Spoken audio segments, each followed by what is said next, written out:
Hey everyone, how's it going? It's Jesus with Coyote Tactical Solutions. Continuing with our how-to series, we're going to teach you how to basically lash the inside of either the stomp or the modular abdominal pouch so you can stock your medical contents yourself. You're going to want to open up your bag. You'll notice that on the inside of either your stomp or your map, which both have a laser cut interior, you're going to find a bag with shock cord, and you're also going to find 5 pop locks on the inside. First thing you want to do, bring them out. So first what you want to do is you want to lay out your items so you can get a rough gauge of how you're going to set up your IFAK. I think in this case I want to set up the two gauzes and the combat gauze and the hypothermia blanket in a row together. So I'll start off with the first compressed gauze. I'll see the rough amount of width that it takes so I know where I'm going to pass my shock cord through. I'm going to grab the end of shock cord, and it helps if you have either a needle nose or a multi-tool just to grab some of these ends. Sometimes it makes it a little bit easier. So what I did here is I started on the outside laser cut slots. Those are where I'm going to pull both tail ends out, and essentially what you'll end up with is tail end, and that is where I'm going to attach the pop lock to secure the whole little daisy chain that we're going to work on here. So I'm going to pull that up until I have enough tail to attach the pop lock. So we're creating a loop, so when we put in the compressed gauze and we pull, it's going to go ahead and cinch this one down. Now we know we have another compressed gauze and we're going to lay it right next to that one. We have already passed it under, so now we're just going to go over the gauze as well. It doesn't hurt to just count how many laser cut slots there were so you can keep the same distance. So we know it's 3, 3, so it'll pass through here. Grab the tail end again. 1, 2, 3. And we do the exact same. Pass it through because we know we have one extra item left. And now we have 2 loops, compressed gauze, and now we're going to finish off with the survival blanket and the combat gauze. We're going to run it all the way to the end. Let me turn this around so you can see a little bit better. All the way to the end, under, and through the tail end slot here.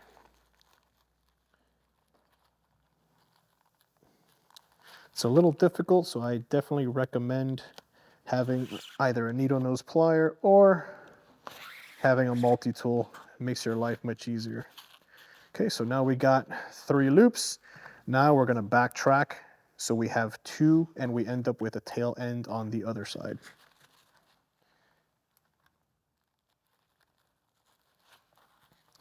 And we're going to do the exact same setup. We are just going to feed it on through.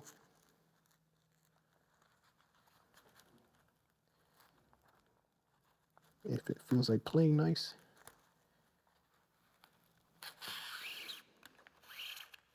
Okay. Count the exact same amount. We're going to follow the same line. Under.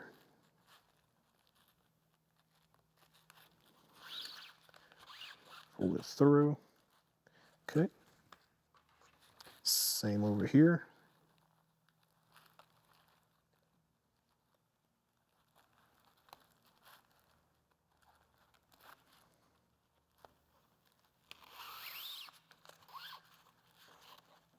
Okay, and we're going to end on the tail as well.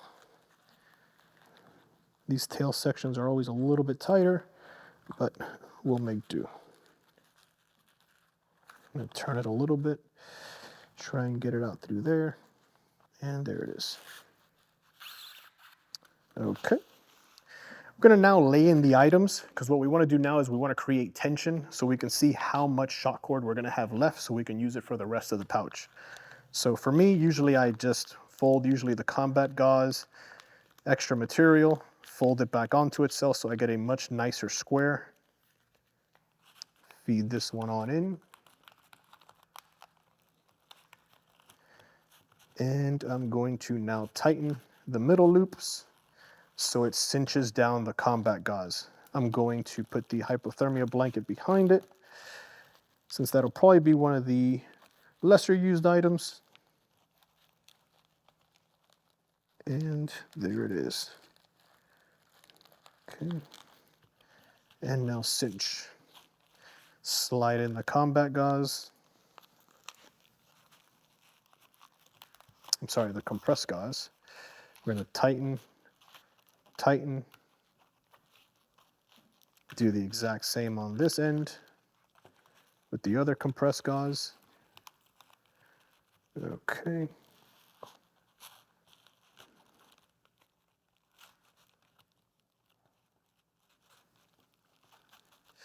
All right, we're now going to have two tail ends. If you'd like, we can see that this tail ended up a little bit longer than we wanted to, so if you think you're going to be a little bit short on material, you can go ahead and start shortening it up a bit. And all you're going to do is just feed the material all the way back.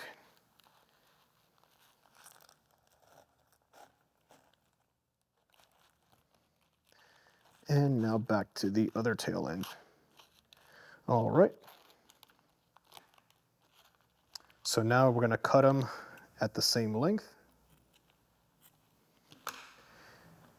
Helps if you have a lighter. Burn the tail ends just so there's no fraying. You're going to want to squeeze, slide in the shock cord. This one's a little tight. There we go. And that is what is going to retain the tension across all your items.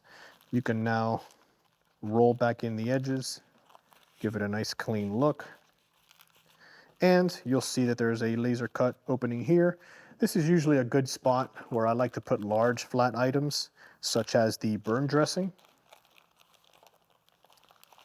We have the exact same thing on the other side, so that's usually where I put the hyphen vent chest seals, MPAs, tape, etc. So now, continuing, we are going to connect this, the 4-inch pressure dressing.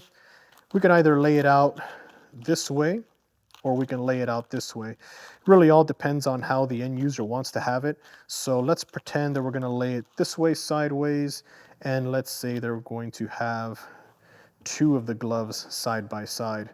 So we'll start the same way that we did last time. Okay, passing it through. Okay, match up the tail ends so we can end off with an equidistant section. Let's see how close we are. Fairly close. Okay, perfect. Now we are going to see the width of this item. Looks like it'll fall right here. Same thing, we're going to go on the inside. We're going to go under and out. This will now create the loop for the 4-inch pressure dressing.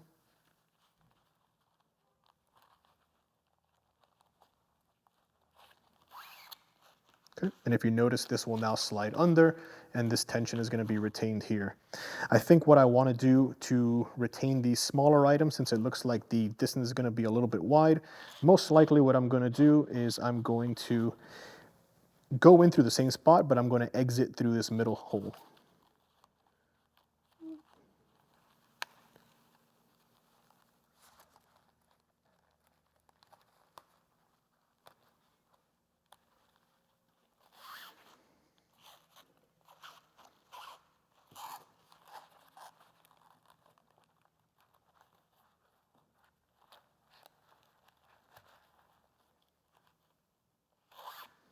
Okay, perfect. Let's loosely lay in the item so we can get a rough gauge on tension.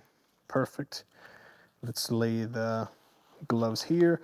Looks like the gloves are fairly small, only take up a small amount of space, so should be able to just hop under one. Okay.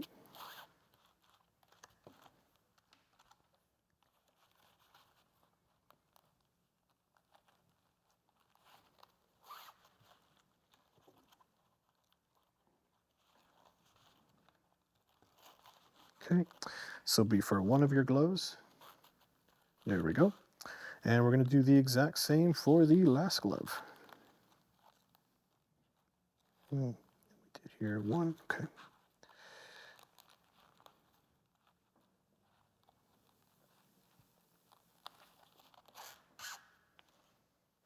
It's definitely time consuming, guys, but if you choose exactly what you want and do it right the first time, you're gonna definitely be happy with the setup that you made for yourself.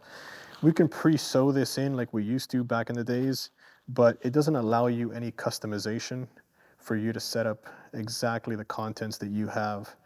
So we're gonna do the same thing, slide on the pop lock, pop the wings, cut. Let's give it a quick burn. Fold back in the edges.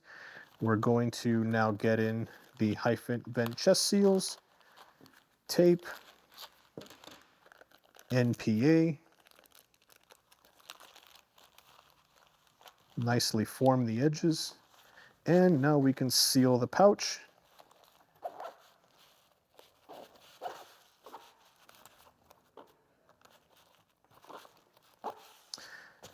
So your pouch is set up. Now it's just attaching or sliding in the tourniquet into the integrated loops.